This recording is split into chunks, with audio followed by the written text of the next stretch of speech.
Good evening. I am your host, Adrian Maddox. Together, we will journey across the cosmos and search for some of the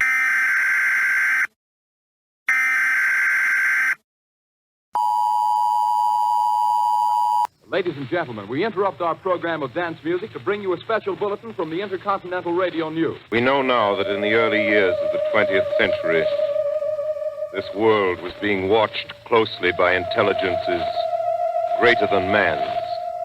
Hey, good evening, guys. Welcome back to the bar at the edge of the universe, and we are back at it with a Retro Sci-Fi Night. We got a couple of cool radio plays that we're going to listen to tonight. First, on the list, we have Hostess, originally written by Isaac Asimov, very famous author, and it first aired December 12th, 1956. And the second radio play that we're going to listen to is Mars is Heaven by another very famous author, Ray Bradbury. You may have heard of him. And this first aired in May 8th, 1955. So I'm pretty excited to hear what these have in store, as usual. And I have a feeling that both of these stories are going to be pretty good because both of these authors are insane. So, like, Isaac Asimov, he wrote I, Robot. He wrote the Foundation trilogy, super famous sci-fi author. And then, of course, you cannot forget about Ray Bradbury, Fahrenheit 451. There's that other book he wrote, Something Wicked This Way Comes. Very famous authors. So these are master storytellers. So I have a good feeling that these are going to be pretty interesting. And yeah, I'm really looking forward to it. I got my drinks ready to go. I'm slowly building up my alcohol collection. And I am not ashamed to admit that I have added Bailey's Original to my mix. And I got it nice and cold. I had it in the freezer. And I like Bailey's a lot, but I don't mix it with anything. I guess I can mix it with milk, but I'm kind of too lazy for that. So I'll just like take a drink here and there. But yeah, I love Bailey's, so. It just tastes so good. And for when I get the munchies later, I have this giant Reese's candy bar. So I'm going to destroy this thing. It's the Reese's Nutrageous candy bar. I love these things. I've probably had like 5 of them in the last week. It's so bad. Oh my gosh. But yeah, let's go ahead and get into the first episode. And the first one is going to be Hostess by Isaac Asimov. So without further ado, let's go ahead and blast off. Countdown for blast off. X minus 5, 4, 3, 2, X minus 1, fire. Here we go.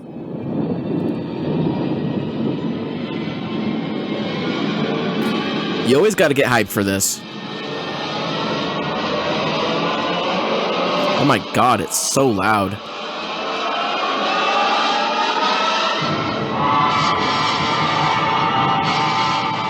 Jesus.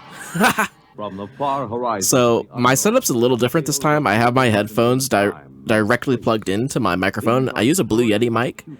And so I have like no control over the volume through my computer, and it just like blew my eardrums out. I literally felt like I was blasting off in a rocket ship. I just realized that the microphone has a volume knob on it. But that volume knob also seems to be controlling the not only the volume for Tonight, Hostess. By Isaac for what's going on in my computer, but also, yeah, feedback of my voice.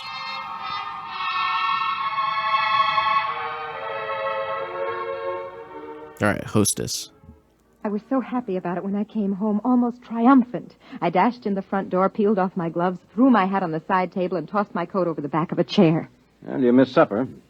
Drake, we're going to have him here. Who here? What are you talking The about? doctor from Hawkins' Planet. Didn't you realize that was what today's conference was about? When you say the doctor from Hawkins' Planet, you mean a Hawkins site you've got at the Institute? Well, of course. Who else could I possibly mean? May I ask what the devil you mean by saying we'll have him here? Darling, the Hawkinsite would like to stay at a private house somewhere where he won't be bothered with official ceremony, where he'll be able to proceed more according to his own likes and dislikes. I find it quite understandable. What's up, boys? You start using formal sentences. I know you're hiding extreme irritation. Well, you don't seem to be trying to hide it at all. Now, what's the matter? Look, I don't see where we've got room for extraterrestrial visitors. Are you serious? He can stay in the spare room. Oh, yeah, that's good. All we have to do is show a certain amount of adaptability. Sure, just a little adaptability. The Hawkinside breathes cyanide. We'll just adapt ourselves to that, I suppose. He carries cyanide in a little cylinder. You won't even notice it. Mm-hmm. And what else is there about them I won't notice? Nothing else. They're perfectly harmless. What on earth? Vegetarians. So what about us? Do we eat meat ourselves, or will that make us look like cannibals to him? I won't live on salads to suit him, I warn you. Drake, it means very much to me. Well, why? Because if he stays here for any length of time, I can study him real closely. Very little work has been done on the biology and psychology of the individual Hawkinside or of any of the extraterrestrial intelligences. Okay, this is a cool setup. I'm not going to lie. I'm pretty interested. He stays here. We speak to him, watch him, observe his habits. Look, I've spoken to men who are in charge of security groups watching various Hawkinside missions on Earth. The missions stay in the rooms assigned to them. They don't leave for anything but the most important official business. They have nothing to do with Earthmen. It's quite obvious that they're as revolted by us as I personally am by them. Drake, he's a doctor. He's coming here for medical research, and I'll grant you that he probably doesn't enjoy staying with human beings and will probably find us perfectly horrible. But he must stay just the same. Probably, honestly. Have it your own way. So there's an alien doctor. No. Okay. Drake, you're not angry about this, are you? It kind of makes me think of Rick and Morty. I'm not angry. A lot of these things remind me of Rick and Morty now that I think about it, but the one episode where Jerry goes to the alien hospital and there's alien doctors. Most of my friends had been surprised. That's what I'm thinking of. Because they couldn't understand my marrying a policeman.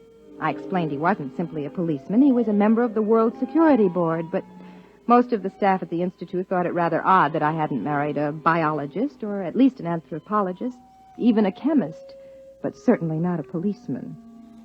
Policemen are so low class. That evening as I sat in the living room, Hark Tolan, the Hawkinside, was standing quietly in the middle of the room. He was not sitting since he was not anatomically constructed to sit. He stood on two sets of limbs placed close together, while a third pair, entirely different in their construction, were suspended from a region that would have been the upper chest in the human being. Whoa, what the heck? His skin was hard, glistening, and ridged, and his face wore a distant resemblance to something alienly bovine. Mrs. Smollett, you must forgive my English. The construction of my mouth, combined with the absence of incisors and canine teeth... It sounds pretty normal. Clear speech. I think you speak very well. Thank you. That's pretty damn good. My husband will be home soon, and then we'll eat. I know normal people that can't talk that well. You know. Mr. Smollett. A male, of course. You must forgive me, Mrs. Smollett.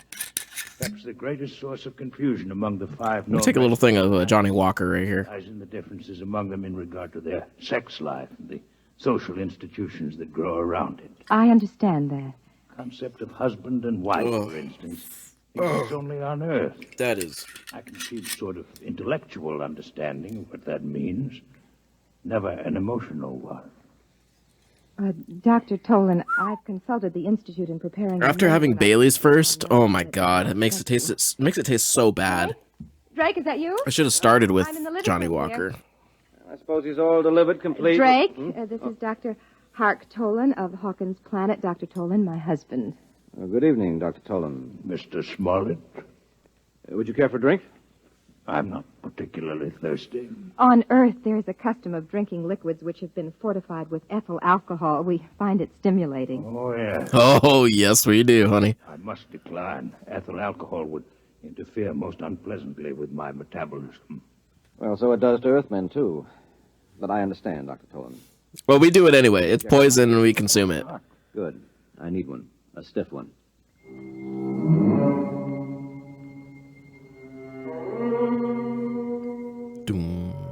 Table. I tried not to look at him as he ate. His wide, lipless mouth split his face alarmingly as he ingested food, and in chewing, his large jaws moved from side to side. There was evidence of his ungulate ancestry. I found myself wondering whether he would chew his... That's how I eat. And I was afraid that Drake would get the same idea and leave the table in disgust. But he had taken everything quite calmly. I imagine, Dr. Tolan, that the cylinder at your side holds cyanide. Hmm? Quite so. Pure cyanide?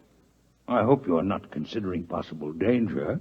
I know the gas is highly poisonous to you, and I do not need a great deal. None of it emerges, except when I actually suck at the tube, which is fixed at the corner of my mouth. I see. That's very You weird. must have the gas to live? Are you not a biologist, Mr. Smollett? No, Dr. Tolan. It's merely a minor government official. My wife's friends call me a policeman. Tell me, what happens if you don't breathe cyanide? Do you, just go? I like this, okay. Not quite. The absence of it would be equivalent to slow strangulation. Mm-hmm. It's also very painful, difficult to treat. I've done some research on the problem.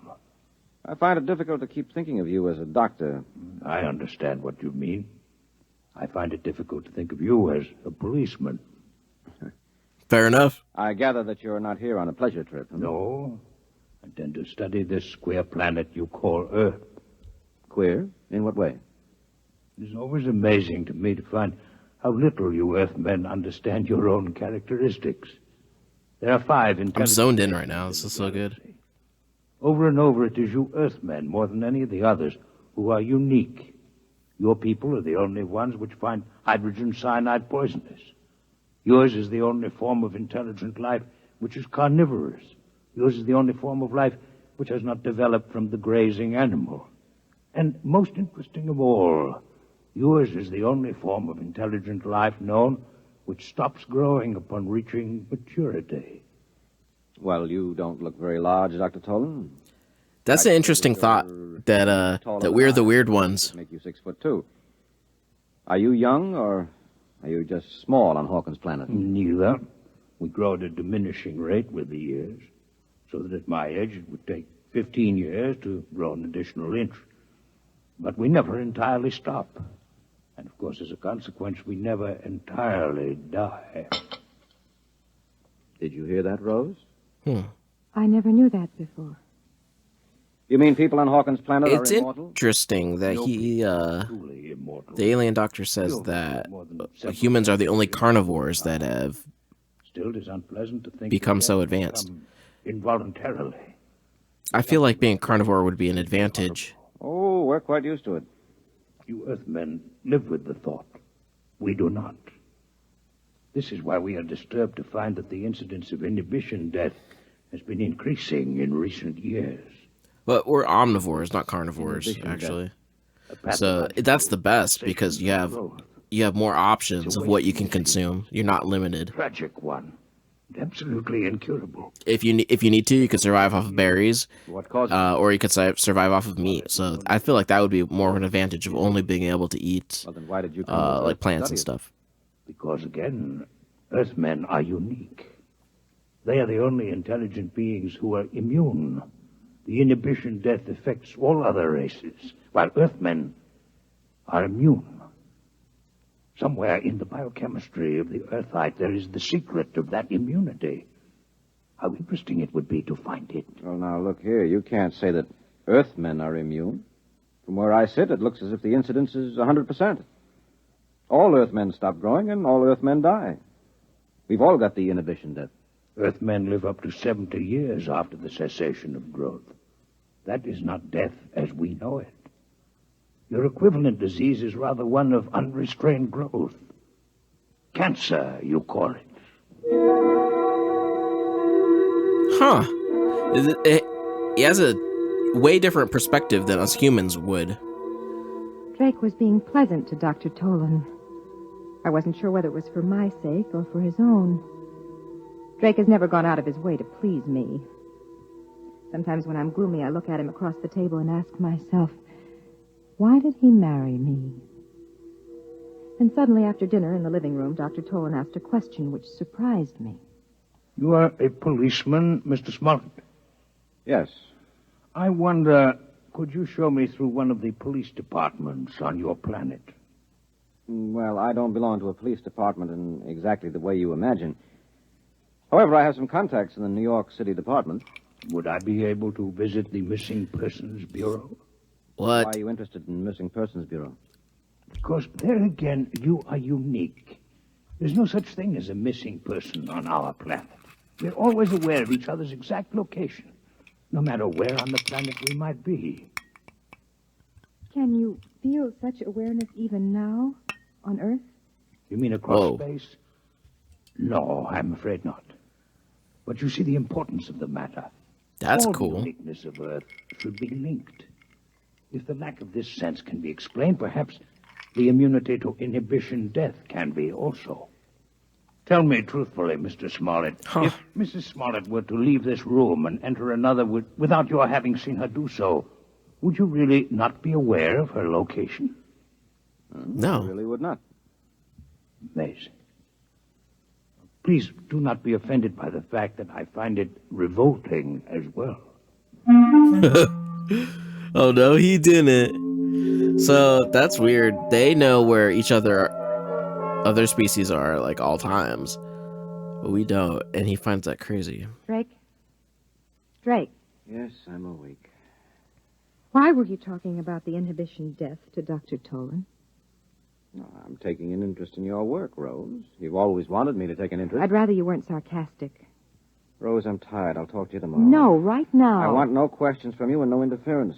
You do your job and I'll do The mine. nature of my job is open and known. The nature of my job isn't, by definition, but I'll tell you this. Our six-legged friend is here in this house for some definite reason.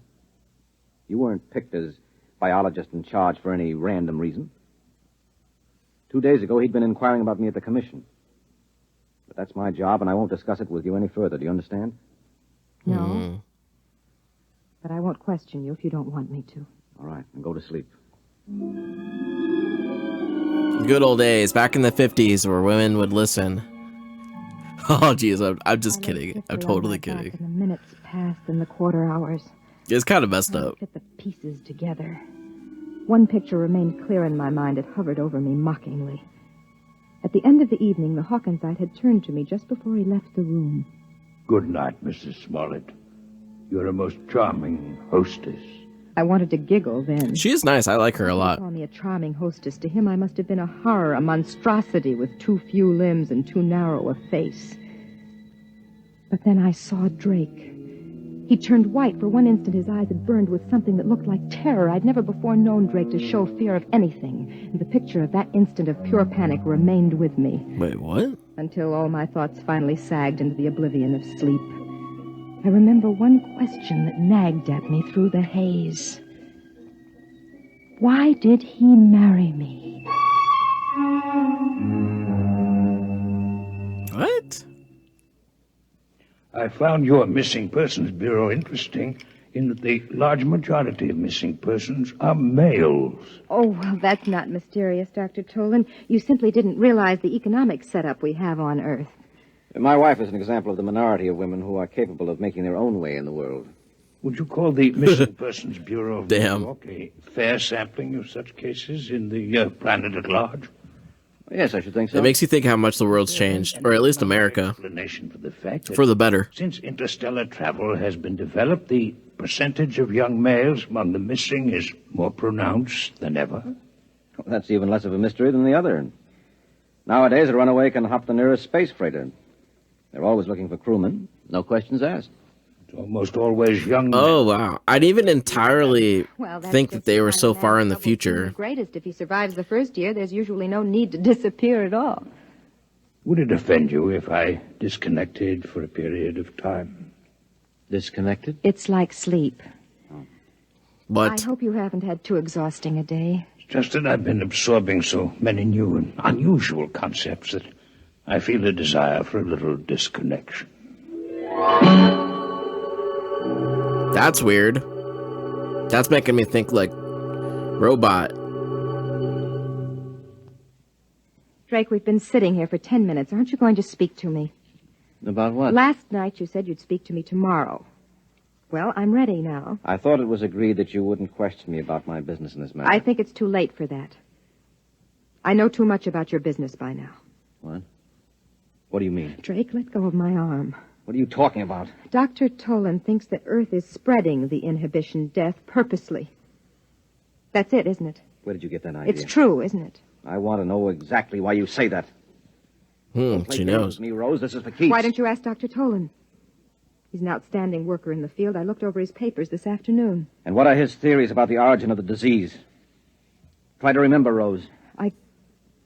I think he blames Earth, but I think he admits they know nothing about how the disease is spread. Well, I'll find out about this right now. Drake, what are you going to do? Uh-oh. What's This that? isn't good. My gun. I'm going to What? ask him a few questions. What on earth? What? This guy is nuts. He ran out of the bedroom, down the corridor towards Dr. Tolan's room. I ran after him, caught him just as he entered the door. The Hawkinsite was standing there, motionless, his eyes unfocused, his 4 standing limbs sprawled out. He's disconnected. As far as they would go. Now keep quiet. He'll gradually become aware of me. Get out of here. No, Drake. What are you doing? Quiet. There, you see? The skin on his face is beginning to quiver. Well, that's about all, Dr. What on Tolan. earth? Don't throw in connection with any of the limbs. Your sense organs and the voice box will be quite enough. Why do you invade my disconnection chamber? And why are you armed? What do you want? The answer to certain questions. With a gun in your hand? Sorry, Mr. Smollett, that the duties toward a guest are so badly understood on Earth. You're no guest of mine, Dr. Tolan. You entered my home under false pretenses. You had better shoot. It will save time. You are What? convinced that you'll answer no questions? Now, that in itself is suspicious. It seems that you consider certain answers to be more important than your life. I consider the principle of courtesy to be very important. You, as an Earthman, may not understand. Perhaps not. But I can understand one thing. Your cyanide cylinder. Suppose I pull it out of your mouth. Rose, hold your breath until I close the valve. What? What is wrong with this guy? Tolan. You realize what will happen to you if you don't answer the questions I'm going to ask you. Cyanide lack. It would be a most uncomfortable death. I'm only an Earthman. I can't appreciate its true horrors, but you can, can't you? Drake, give him the cylinder. Give it back to him. You have about 1 hour, I think, until the effects are irreversible. Talk quickly, Dr. Tolan. You'll have your cyanide cylinder back. What are your questions? What are your theories concerning the inhibition death? Why did you really come to Earth? What is your interest in the Missing Persons Bureau? For years, I have been investigating the cell structure of my patients suffering from inhibition death. I've been forced to use the utmost secrecy, since the methods I used were frowned on by my people. Your society would have similar feelings against human vivisection, for instance. For this reason, I could not present the results I obtained to my fellow physicians until I had verified my theories here on Earth. And what are they? The inhibition death is entirely a disease of the mind. What? You mean it's psychosomatic? No, Miss Smollett, it is not psychosomatic. It is a true disease of the mind, a mental infection. My patients had double minds. Beyond and beneath the one that obviously belonged to them, there was evidence of another one, an alien mind. In short, there are not only 5 intelligences in the galaxy, but 6.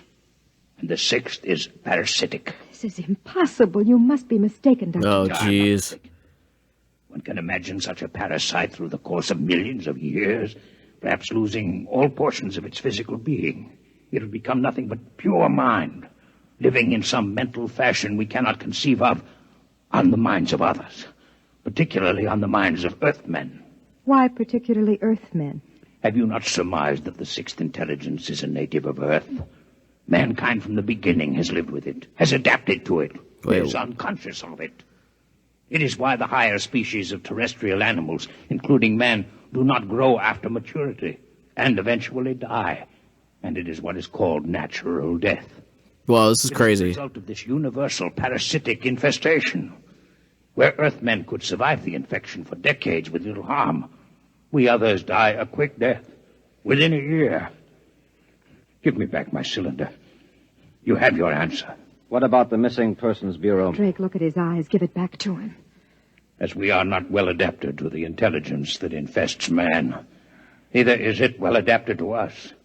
It can live on us, but it cannot reproduce, with ourselves alone as the source of its life. The inhibition death is therefore not directly contagious among our people. What are you implying, Dr. Tolan? The Earthman remains the prime host for the parasite.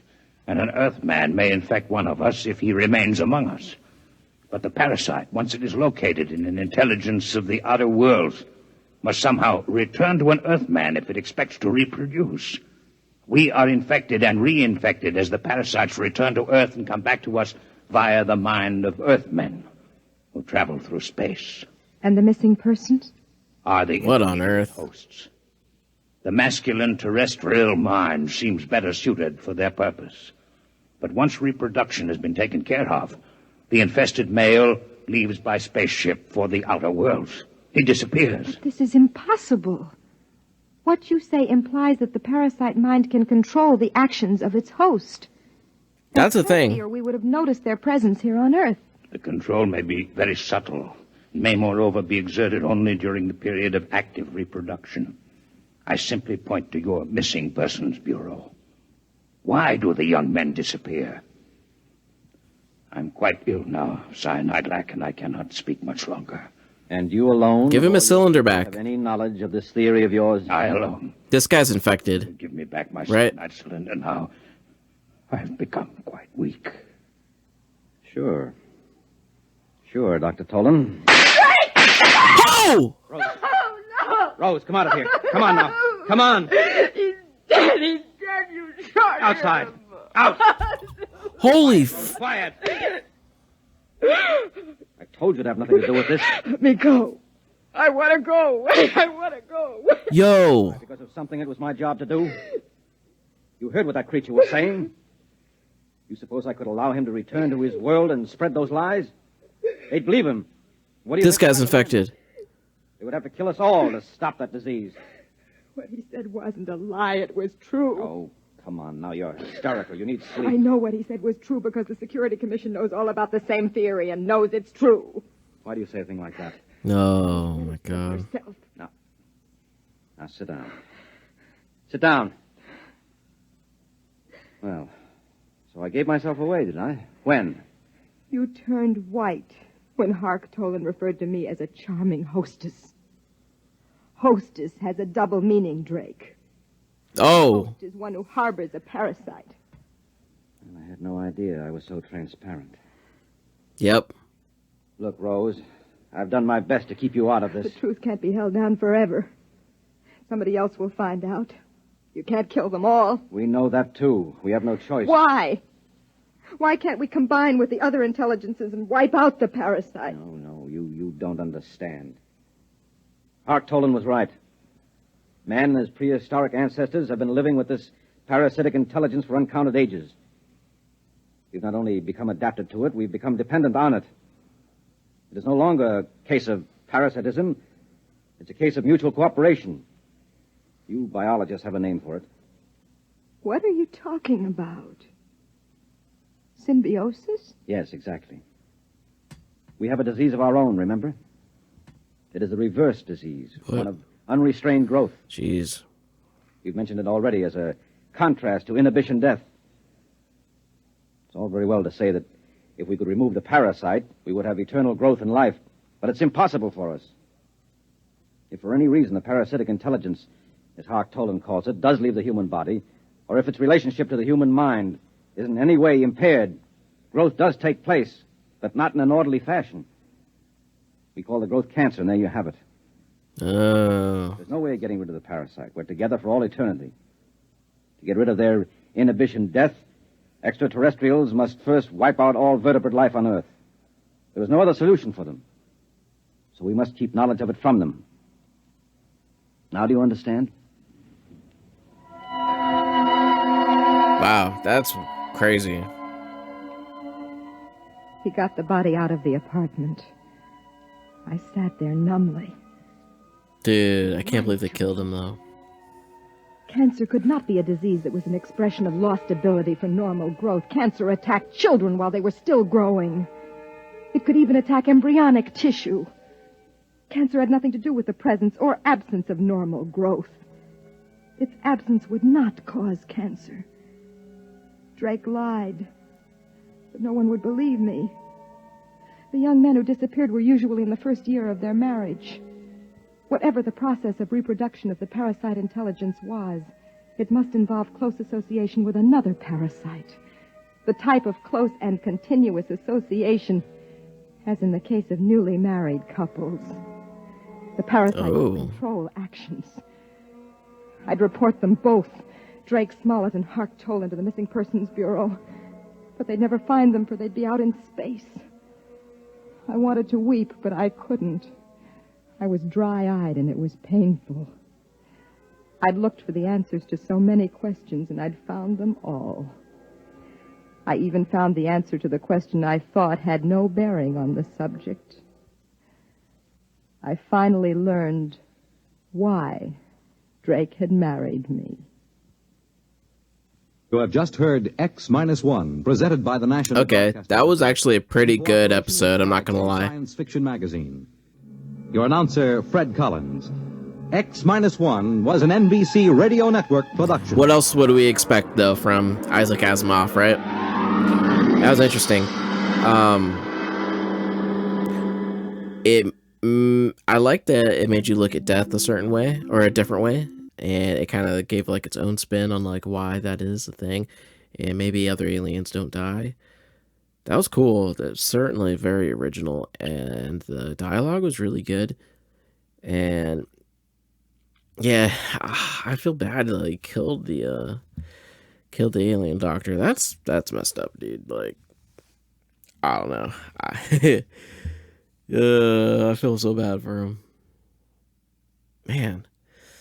All right.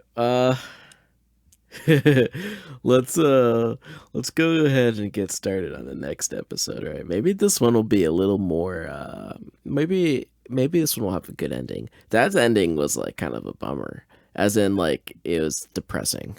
But yeah, let's see. So this is Mars is Heaven by Ray Bradbury.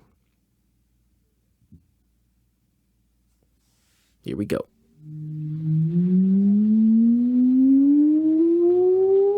Countdown for blastoff. I -5, kind of wonder 4, if it was a mistake putting both of these shows in one episode, fire. because these are both by such good authors that maybe other episodes are kind of like not be as good as this. Because some of the plays that we listened to were like really not that good. Like the one where the telephone strangles the guy because like becomes self-aware. Like, dude, that was not good. X minus 1.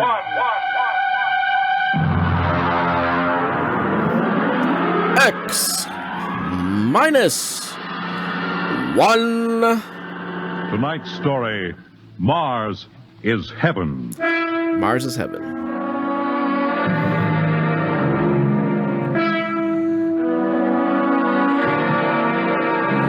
Bum.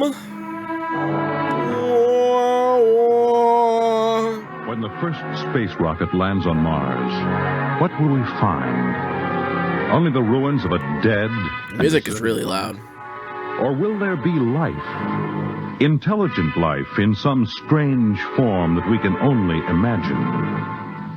Will we be welcomed with open arms? Or will the Martians treat us as invaders? Only one thing is certain. Someday, a giant metal ship will take off from Earth to travel through the black velocities, the silent gulfs of space, to descend at last into the darkness of the upper Martian atmospheres. And on that day, man will finally know the answers. The day we first land on Mars. Are you supposed to refrigerate Bailey's? Because it has cream in it. Now hear this. Now hear this. Approaching critical deceleration.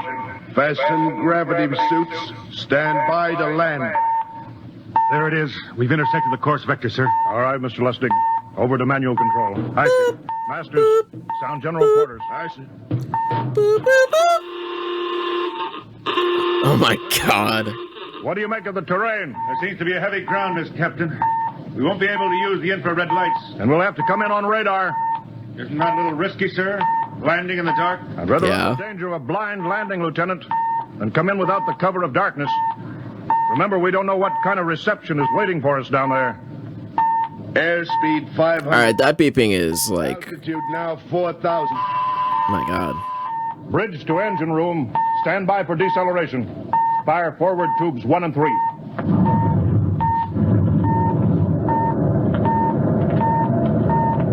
Steady as she goes, Mr. Lustig. As she goes, sir. Airspeed 100. Altitude 1,000. Radar indicates a level stretch dead ahead, sir. Skids down. Skids check. Altitude 500.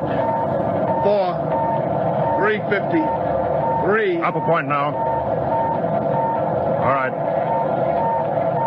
Let's set her down. Another happy landing.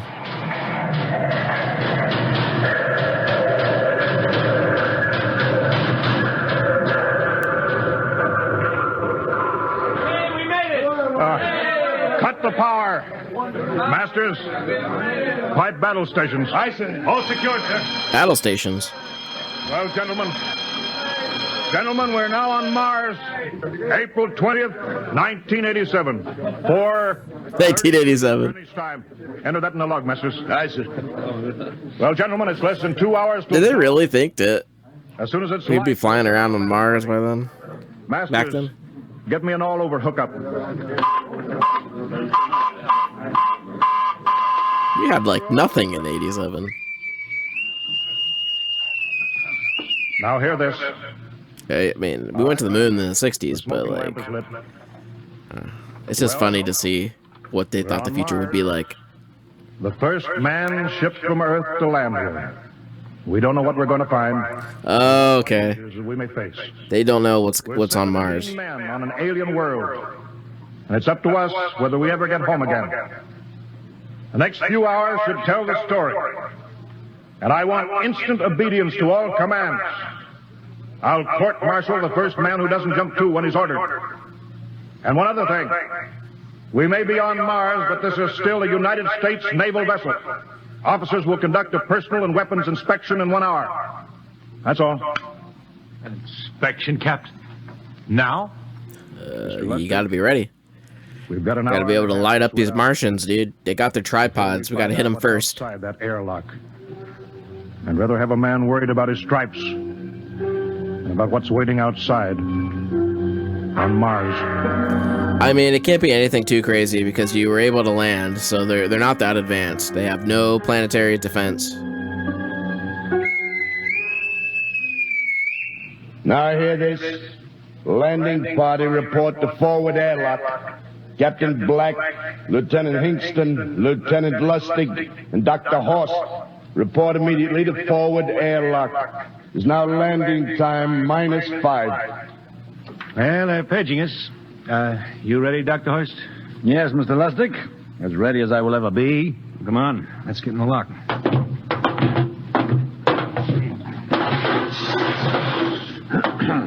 Hingston, Lustig, and Horst reporting in the airlock.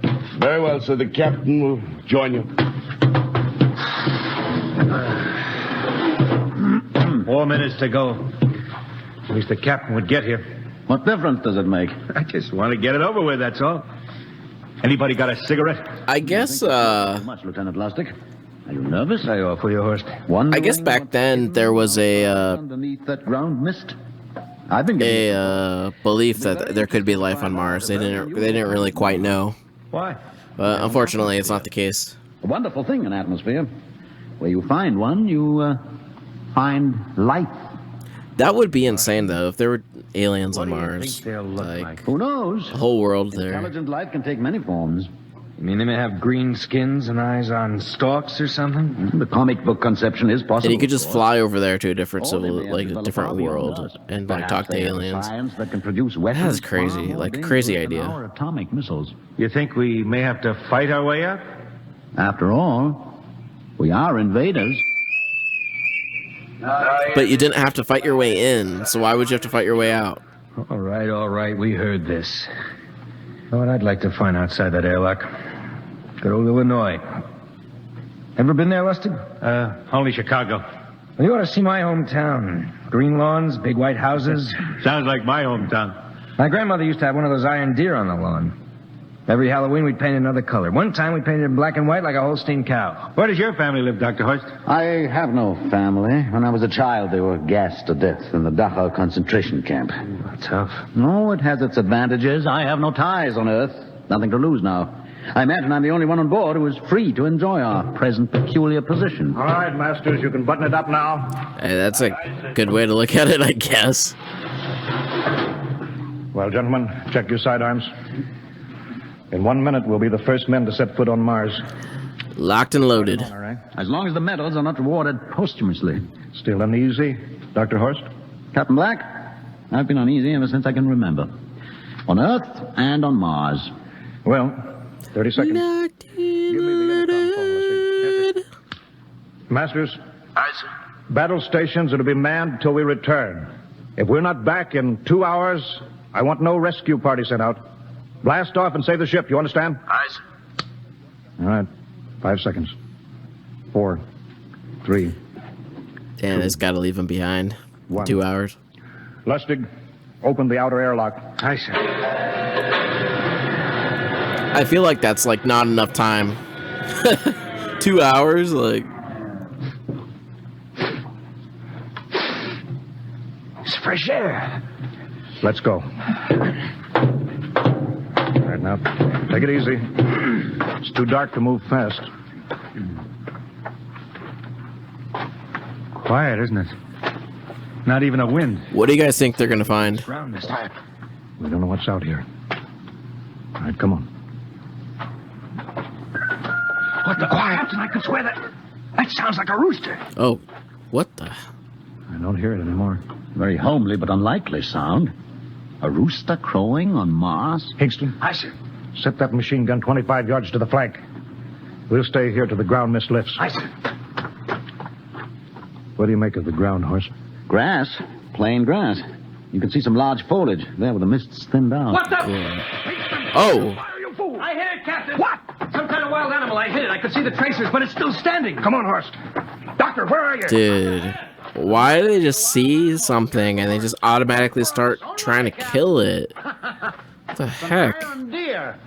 A lawn ornament. Well, that's impossible. It's hollow. Wait, what? Isn't it? A whitewashed Victorian iron deer sitting on a lawn in the middle of Mars. I don't understand. Look around. The mist's lifting. Hey, Captain, look there. It's a house, a regular old-fashioned house. But, sir, on Mars. Good Lord. I haven't seen carved scrolls and gingerbread like that in years. Look at that port swing. The geraniums. There. I told you it was a rooster, Captain. Give me the glasses, Lustig. Oh. Through that front window. They're in like a memory, kind of. There's an upright piano. Some sheet music on it. Lustig, it's beautiful Ohio. It can't be, sir. Horst, do you think that civilization of 2 planets could be identical? I don't know. No. That specific variety of geraniums is only 50 years old on Earth. Is it logical that they should develop in Mars? How about that port swing of the piano and beautiful Ohio? Why, it's impossible. Captain Black, this looks like the town I was born in. Well, it looks like my hometown, too. I thought of something, sir. It's Wait, the only solution. how can it look like Maybe- everyone's maybe town? We're not the first ship to reach Mars from Earth. Don't be ridiculous, Lustig. Oh, how else can you explain it? Suppose some scientists got together. They invented some spaceship and planted a colony here. That's the only answer. That's impossible, Lustig. Been space travel, it couldn't be secret. Do you have any idea what ships cost, what industrial power is needed? No, there's got to be some logical reason. I think perhaps we might find out, Captain. The light. This, Kingston, cover that door of the machine. it was gun. built for them, or it's like taking their memory, something. That doorbell. There's got to be a scientific answer to all this.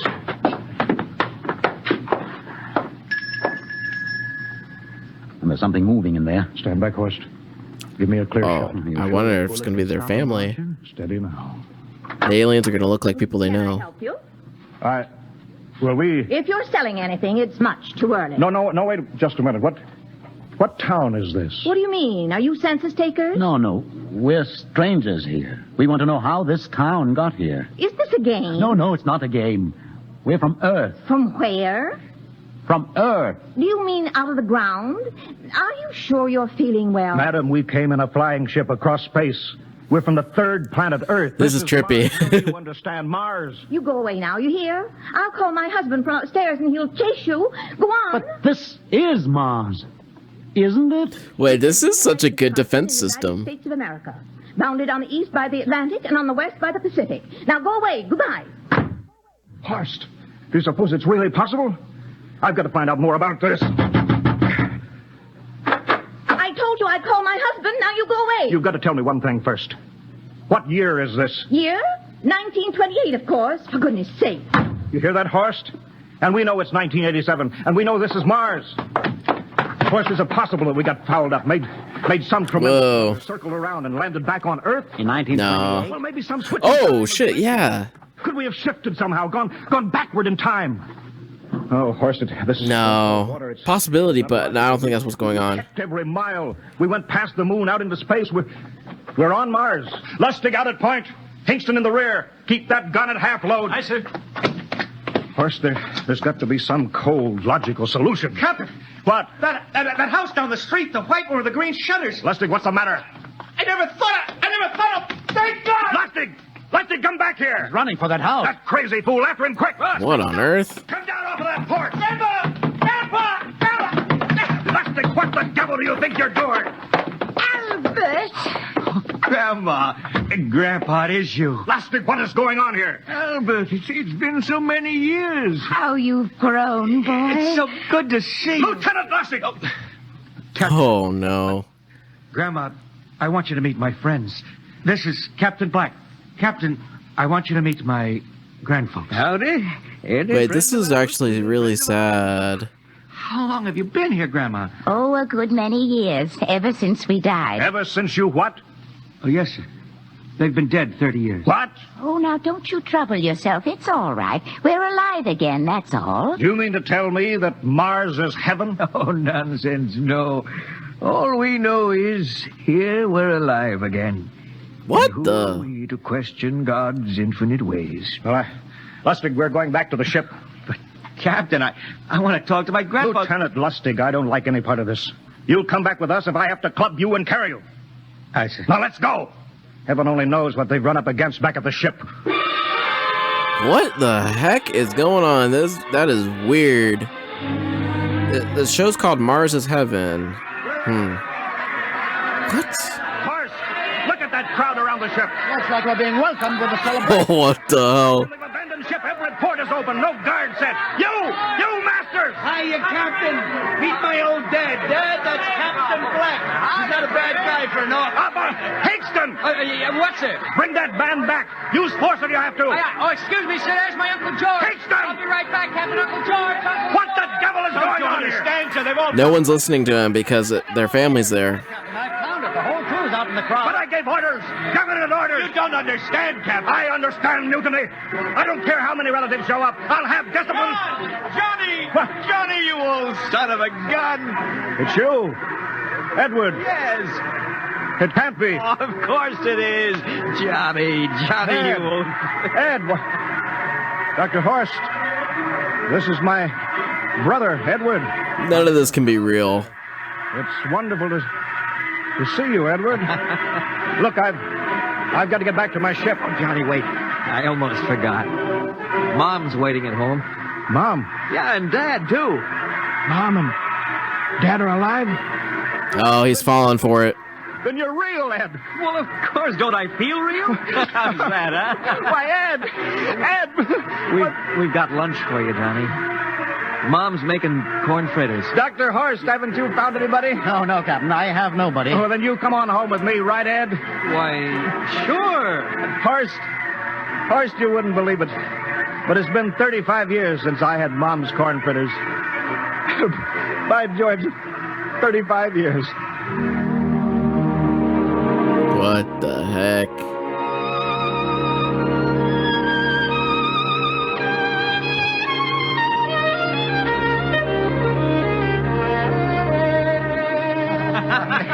And there's plenty more in the kitchen, so don't hold back, Johnny.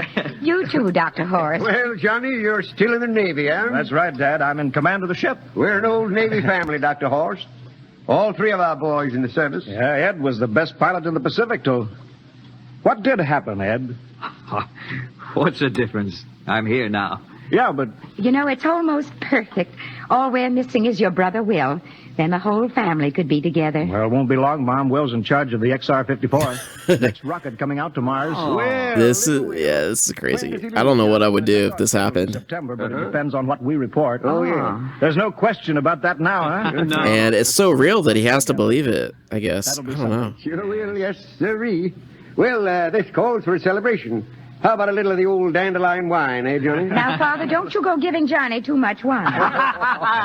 He's a big boy now, Mother. Well, sir, isn't everything just fine? Just fine.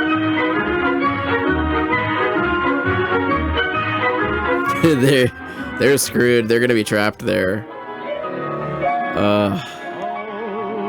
I'll be melancholy.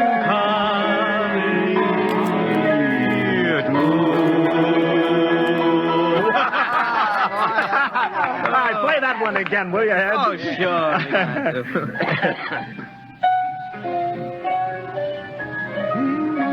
Well, Dr. Horst, what are you doing sitting over here alone? What do you think of my little family? Very nice. You know, I can't understand why you didn't find any folks here, Dr. Horst. Oh, yeah, he has no family. Everybody else is so happy. Well, I never remembered my family, Mrs. Black. All I know is they were gassed at Dachau during the Second World War. Yeah, it goes off your memories. I was in delirium 3 months. I cannot remember anything before then. A psychiatric phenomena. Well, that's terrible. Isn't there anything anybody can do? I don't want to remember.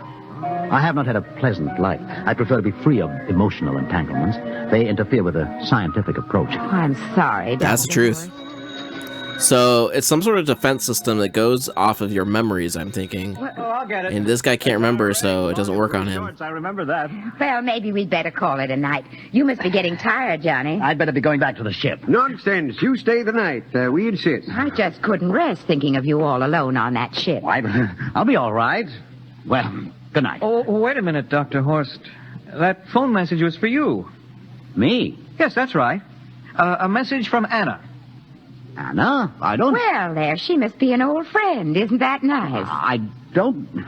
You sure it was for me? I don't remember any Anna. Well, she asked if you were better. Perhaps she's someone who knew you at Dachau. Anna? She said she's coming over here first thing in the morning. So you'll have to stay over. Yes, Well, but... that's it. Then you stay here, Horst. You can bunk with me in my old room. Yeah, but Johnny, we thought you'd like to be with Edward. So you could talk the way you used to. Well, we can't put Dr. Horst on the daybed. I think we better share the room tonight. Be plenty of time for talking, Ed. Yes, I guess so. I suppose I better drop back to the ship. You know, Ed, security check. What? Why do you have to do that here? I don't know, Mom. There's no good reason, I guess. Well, suppose we skip it tonight, huh? Well... Oh, man. Oh, it's good They're playing them like a home, fiddle. Johnny. These Martians or whatever. This is cool. I really want to know what's actually going on.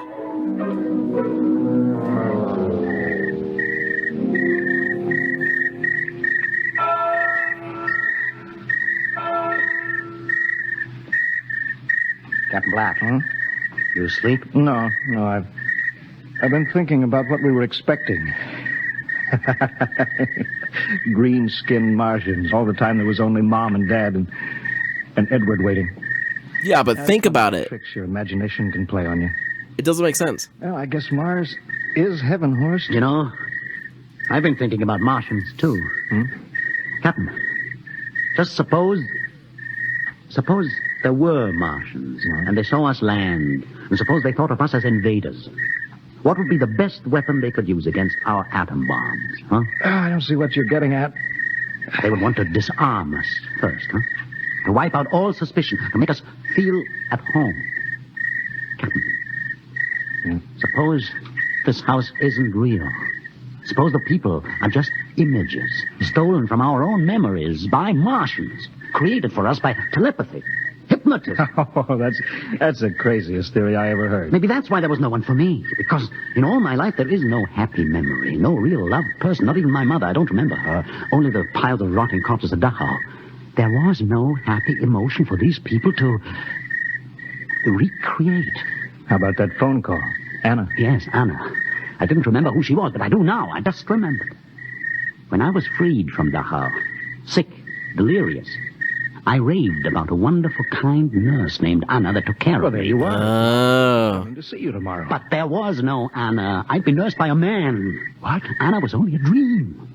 And there's only one way they could have learned about her, by reading my subconscious mind. That's impossible, Horace. Why? The whole crew was thinking of home. Suppose the Martians read our minds. Yes, but if there are Martians... He's the only smart guy here. They have us separated. Each man in a different house. Sleeping. Trusting. No one at the guns. I left my pistol downstairs. Do you think there's something to this, Horst? It's a perfect trap, Captain. Who would suspect his own mother? His grandparents? Holy crap. So easy. Just a knife in the heart of each sleeping man. That's impossible, Horst. But we've got to get back to the ship. Listen. The crickets have stopped. Oh, hell no. I know when they change back to whatever they really are. All right, careful. Oh, what the hell? I'm scared. Where are you going, John? Ed, we wanted a drink of water. That's all, Ed. You're not thirsty, John. You don't want a drink. Look out! You don't want a His drink. face! What the hell? Run, horse! Run! You can't get away, John. This way, horse! Horse, where are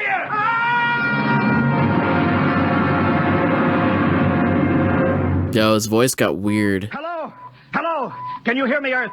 This is Captain John Black, the XR-53 calling from Mars. I've locked myself in the ship, but they've crippled it. I can't take off or fire the guns, and they're coming for me now, the Martians. I'm all alone here. All the rest are dead. Hinkston, Lustig, Dr. Horst. Poor Horst, he didn't even reach the door. Listen. They're trying to break through the hull. Edward and Mom and Dad and all the folks. But Oh, jeez, this guy's screwed. they're melting and changing back into... They're Martians. Can you understand? Martians, not men. They make us think that Mars was heaven and we fell into the trap. Can you hear me, Earth? You've got to stop the next rocket. Listen, tell my brother Will. Tell my brother not to come. They'll trap him, too. They'll kill them all. Hello? Oh, my God. This is John Black on Mars. Hello, Earth. This is John Black on Mars. Hello, Earth. Hello, Earth. Tonight, X-1 will you the science fiction. That was good. Mars is Heaven. Written by Ray Bradbury and adapted for radio by Ernest Kenoy. That was excellent. Good job, Ray Bradbury. Captain Black and Peter Capell. Yeah, those were two bangers right there. I'm happy with that. We picked some good episodes. As the old lady, Wow. Bill Griffiths as Edward, Ken Williams as Oh, Ethel Everett as Mom, and Edwin Jerome as Dad. That's gotta be like a full-on book or something. Like, that's crazy. What an idea. I can't get over that. That might be my favorite one.